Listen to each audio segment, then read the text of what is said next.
치유된 사건이 굉장히 많아요. 그런데 그 치유하는 목적이 뭐냐? 전도거든요. 근데 전도와 상관이 없는 치유는 왜 내가 하면 이렇게 하울링이 나지? 다른 사람이 하면 괜찮은데? 무슨 장치했어?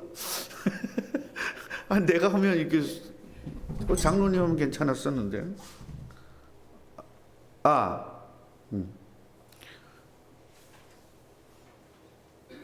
그래서 치유가 없는, 전도가 없는 치유는 아무 의미가 없습니다. 그래서 성경에서 보면 예수님이 치유를 해놨는데도 전도가 안 된 사람들이 있고 전도된 사람들이 있어요. 그래서 그걸 뭐를 보여주는 거냐?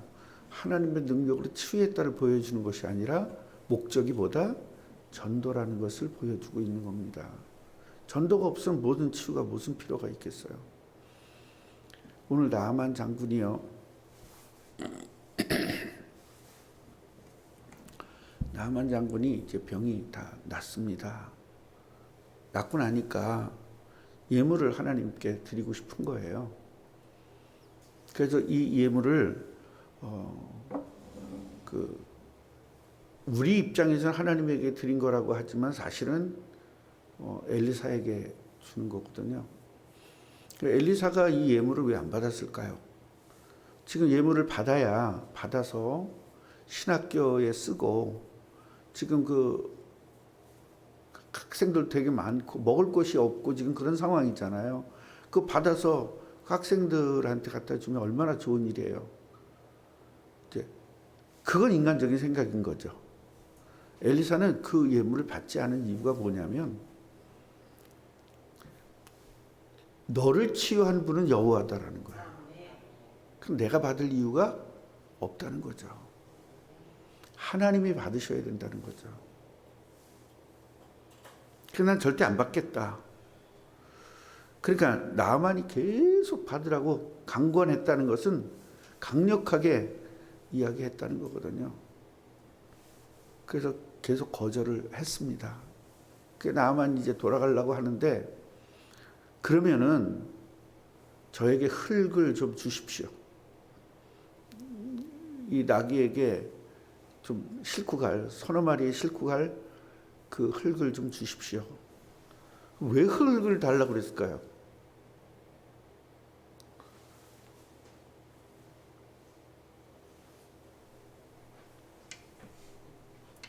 그래서 성경을 보면요, 앞에 부분과 뒤에 부분을 잘 연결시키지 않으면 이해를 할 수가 없는 겁니다.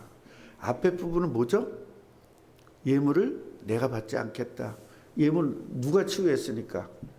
여호와 하나님이 치유했으니까.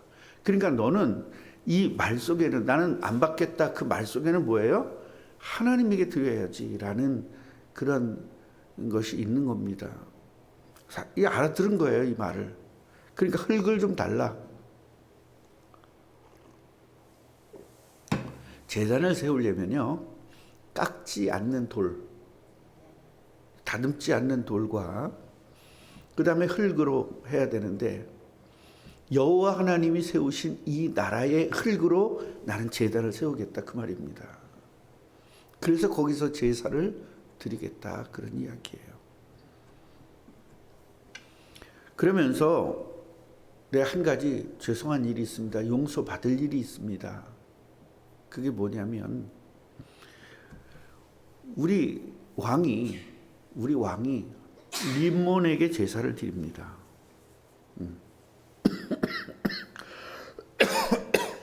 림몬에게 제사를 드리는데 그 왕이 제사를 드릴 때 제가 보좌를 해야 됩니다. 보좌를 해야 되다 보니까 천상 나도 가서 인사를 해야 되고 몸을 숙일 수밖에 없습니다. 그런데 내가 숙이는 것은 진짜는 아니고 가짜입니다. 나는 오직 하나님에게만 예배를 드릴 것인데 혹시 내가 거기 가서 고개를 숙이더라도 용서해 주시기를 바랍니다. 와, 기가 막히죠? 이게 진짜 신앙입니다. 뭐 된 거예요 지금? 전도가 된 거죠. 그래서 여러분 이 전도가 안 된다는 것은 치유가 아무 의미가 없는 겁니다.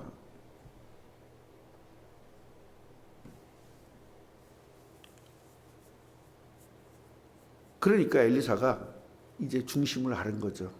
네가 하나님에게 여호와에게만 예배를 드리고 싶구나. 그런데 어쩔 수 없이 네 직책 때문에 그렇다는 것은 내가 이해를 하마.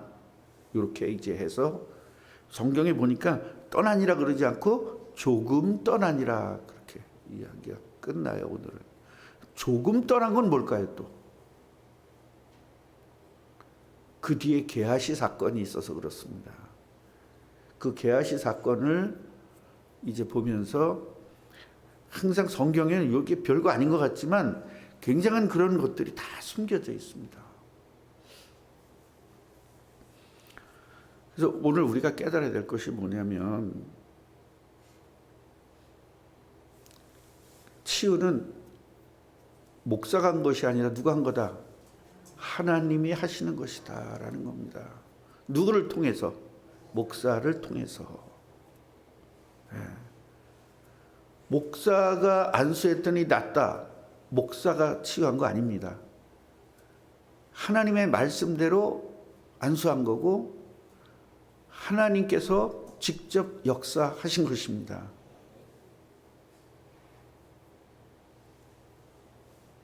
그래서 귀신이 떠난다는 것은요, 우리들에게 그 권세를 줬다 그 얘기는 전도할 때 우리는 전도자로서 권세자의 축복을 누리게 되는 거잖아요. 그러면 우리에게 권세를 줬다 그 얘기는 예수님의 이름으로 기도할 때 귀신이 떠나는 권세를 줬다는 거예요. 그러니까 누가 역사해야 되는 거죠?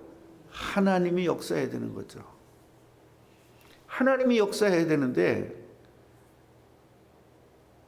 목사가 아무리 기도해도 소용이 없는 겁니다. 또 한 가지는 그 치유를 받을 때 치유를 받는 사람이 전도가 될 거냐 안 될 거냐를 목사는 모릅니다. 누구만 알아요? 하나님만 아시죠.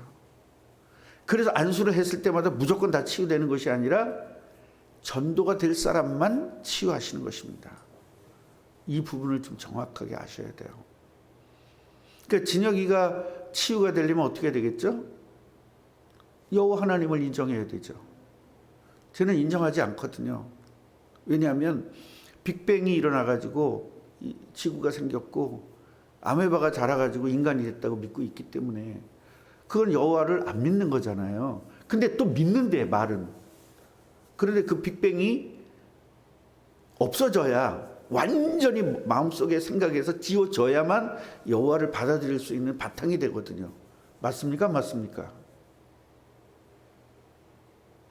우리 장로님이요. 장가를 갔잖아요. 결혼을 했는데 옛날 여자를 못 잊고 여기 가슴에다 품고 있어. 그리고 결혼을 했어. 그러면 이걸 알고 있어 아내가. 난리 날까요? 아니면 안 난리 날까요? 안 난리 나는 게 그게 이상한 거죠. 그러니까 우리가 이 지금 나아만 장군은요. 자기가 그동안에 림몬을 섬기고 했었던 것들을 완전히 마음속에서 지워버리고 누구를 받아들인 거예요? 여호와를 받아들인 거예요. 그래서 이런 사람만 치유되게 되어 있는 겁니다. 그 진혁이도 자기가 가지고 있는 이런 것들을 다 사상 다 버리고 여호와만 바라볼 때 치유되는 것입니다. 아멘. 지금 안 들리지, 진혁아? 어제서부터 계속 귀신이. 이게 다리가 하나 부러졌나 봐.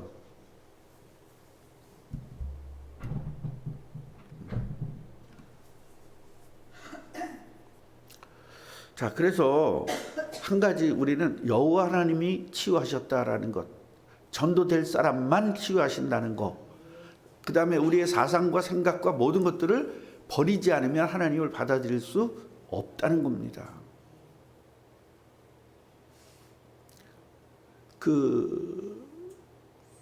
제가 이제 사업하시는 분들 모임이 있어요. 거기 가서 이제 설교를 했는데 그런 이야기를 했습니다.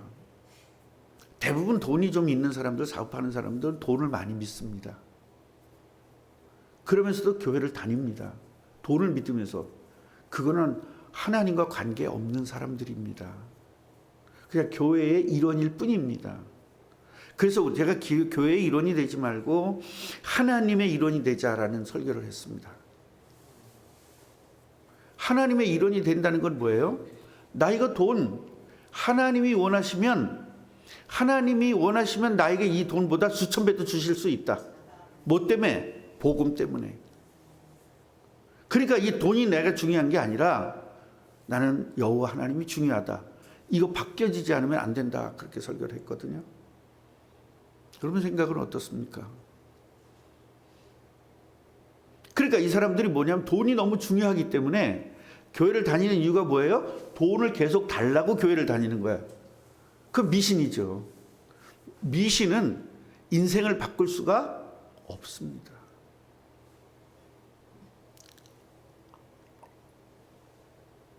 예수님이 부자 청년에게 모든 걸 나눠줘라.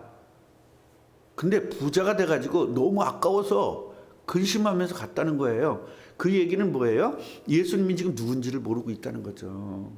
예수님이 창조주 하나님인 걸 모르고 있다는 거죠.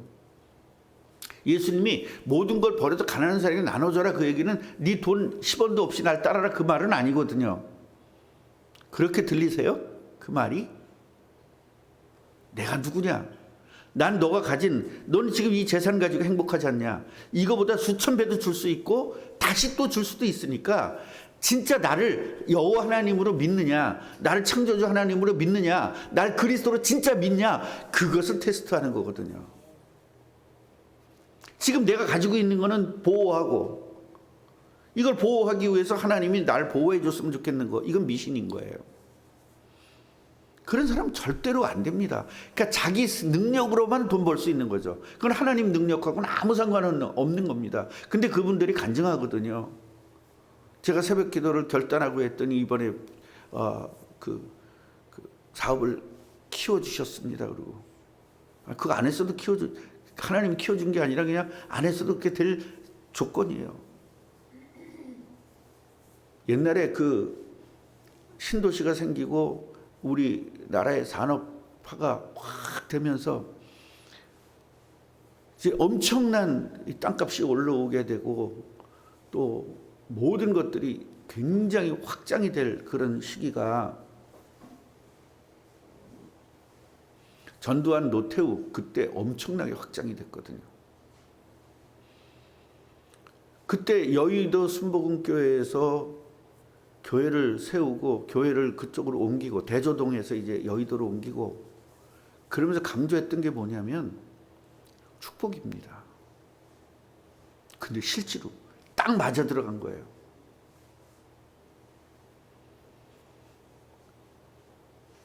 영혼이 잘된 같이 범사가 잘 된다. 그러니까 우리가 부자 되는 것이 진짜 제대로 된 신앙이다 이래버린 거예요. 근데 그게 그때 그 시기하고 딱 맞아 들어간 거예요. 그래서 영웅이 된 겁니다. 그 목사님이. 그 교회 장로들이 어마어마하게 땅 사고 부자 되고 그러니까 그냥 사업을 하더라도 막 밀어버리고 그러니까 막 헌금이 어마어마해지고 여의도 순복음교회가 장난이 아니게 커진 거죠. 지금은 그 메시지 가지고 안 되는 시대입니다. 안정화된 시대이기 때문에. 우리나라에 기독교가 갑자기 커진 이유가 뭐냐면 다른 나라는 남자 성도들이 많은데 우리나라만은 여자 성도가 많습니다. 그 이유가 뭔지 아십니까? 우리나라 개화기 시대에 제사 제도가 있었습니다. 그러니까 남자들은요 양반은 돈 벌면 안 돼요. 하고 글만 읽어야 됩니다. 그러니까 이 경제 활동을 여자들이 했단 말이에요. 그런데 그 여자들이 경제 활동을 할 수 있는 게 뭐가 있습니까? 그러니까 남 가서 일을 해주고 이렇게 제사는 굶어도 제사는 지내야 되거든요. 근데 그 제사 지내는 게 돈이 많이 든단 말이죠. 그걸 여자들이 너무 힘든 거예요. 너나 나나 없이 힘든 겁니다. 근데 기독교가 딱 들어와서 뭐라 했냐? 제사 지낼 필요 없다 이렇게 된 겁니다. 여자들이 다 뒤집어진 거예요. 가자. 교회 여자들이 다 몰려왔습니다. 그리고 그 여자들이 팀 사역을 하는 겁니다. 여보, 가니까 너무 좋더라. 너무 좋더라. 밤에 이불 속에서 팀 사역을 하는 거예요. 같이 가자고. 이래서 교회가 성장이 된 겁니다. 뭐가 맞아 들어간 거죠? 시대와 말씀을 맞아 들어간 거죠. 그러면 하나님의 말씀은 시대와 조건에 상관없이 똑같이 적용돼야 된다라는 겁니다. 그러니까 우리나라 기독교가 이렇게 갑자기 성장을 했는데도 기독교가 기독교 역할을 못하는 거예요. 왜요? 너무 잘못된 것들이 사상화되어 있어요. 기독교 사상화되어 있단 말이에요. 그러면 세상에서 배운 사상과 기독교 사상이 짬뽕이 되면서 이것도 아니고 저것도 아닌 짬뽕이 되는 거예요. 그럼 성도들이 이미 그런 것들이 되어 있는 겁니다. 그러니까 목사는 어떤 설교에 좋을까요? 거기 니즈에 맞추는 설교를 해야 목사가 우리 목사는 최고라고 생각하는 겁니다. 그러니까 나 같은 목사는 다 쫓겨나는 거예요. 복음만 전하는 목사는 목사 취급을 못 받는 겁니다. 그래서 그런 설교, 사상과 세상의 사상과 이 기독교 사상이 짬뽕이 된 상태에 있는 성도들이 대한민국에 쫙 깔리니까 거기에 딱 맞춰 설교하는 교회에 다 몰려가는 겁니다. 이해가 되시죠? 그래서 어떤 교회는 다 커지는 건데 그 교회가 수평이동이 그렇게 많았던 겁니다. 물론 새로운 성도들도 많았지만 수평이동이 많았던 거예요. 자, 그러면 그런 이상한 사상에 잡혀있는 사람이 전도했어요. 똑같죠. 그런 사람들이 몇만 명씩 있고 몇천 명씩 있고 한 겁니다. 그래서 저는 이걸 알았기 때문에 시작부터 복음이다. 복음만 가진 사람들만 모으겠다. 이 사람들을 통해서 세계복음 하겠다. 이것이 저의 생각인 것입니다. 성도들 꼬시는 설교를 제가 못할 것 같습니까? 신나 죽는 설교 얼마든지 할 수 있죠. 여러분 예배 갔다 오면 그냥 신나가서 죽는 그런 설교를 제가 못할 것 같아요? 꼬시는 설교 얼마든지 할 수 있고. 전 또 이제 머리가 나쁘지는 내가 맨날 나쁘다 그러지만 하여튼 전 그 정도로 나쁘지는 않아요. 한국의 대형 교회 목사 설교를요, 여기서 조금 따고 저기서 조금 따고 여기서 조금 따가지고 짬뽕해서 하면 기가 막힌 설교가 됩니다. 그 설교하면 여기 사람들 몰려옵니다. 그러면 와서 이 시흥 지역에 여기 이 지역과 연결되는 설교를 하는 겁니다. 여기 지금 뭐 되죠? 신도시가 들어오거든요. 개발이 된단 말이에요. 여기 엄청난. 그랬을 때 이 동네 사람들이 왔을 때 무슨 설교하면 되죠? 하나님만 제대로 믿어라. 새벽기도 나와라. 하나님이 키우실 것이다. 그런데 어느 날 보니까 그냥 우리 땅값이 3배로 올라갔어. 우리 목사님 맞는다. 우리 교회는요 몇천 명 되는 금방입니다. 이렇게 되면 이건 사기입니다. 저는 여러분들에게 사기칠 생각이 아예 없습니다. 그래서 전도라는 부분에 대해서 정확하게 이해를 해야 되고, 이분은 치유되자마자 여호와 하나님의 능력을 알게 돼요. 그러니까 나 이제 여호와만 섬기겠습니다 이렇게 되는 겁니다. 그래서 흙 가지고 가서 거기 가서 제단을 만들고 거기서 여호와의 제사를 드려야 된다. 이거 얼마나 제대로 된 전도를 한 겁니까? 그러니까 이 사람 때문에 시리아가 전도될 수 있고, 그렇게 대단한 사람이 여호와를 믿어서 다른 사람한테도 계속 전도할 수 있을 거 아니에요. 얼마나 대단한 일이었는지 모릅니다. 이 축복을 여러분 누리시기를 주님의 이름으로 축원합니다. 하나님 감사합니다. 나만이 고침받은 게 중요한 게 아니고 나만이 전도됐다는 것이 중요한 것이고, 나만이 문둥병이 해결된 것이 중요한 것이 아니라 나만이 여호와 하나님을 알았다는 것이 훨씬 더 중요한 부분인 것을 다 놓치고 있습니다. 하나님, 오늘 우리에게 이 부분을 깨닫게 해주셔서 감사합니다. 우리도 정말로 인생 문제가 해결되고 영적 문제가 해결되고 이 여러 가지 문제들이 해결됐지만 나만 같이 결단이 없었음을 고백합니다. 이제 내 인생 모두를 하나님에게 드릴 수 있는 결단이 되게 하옵소서. 예수 그리스도 이름으로 기도합니다.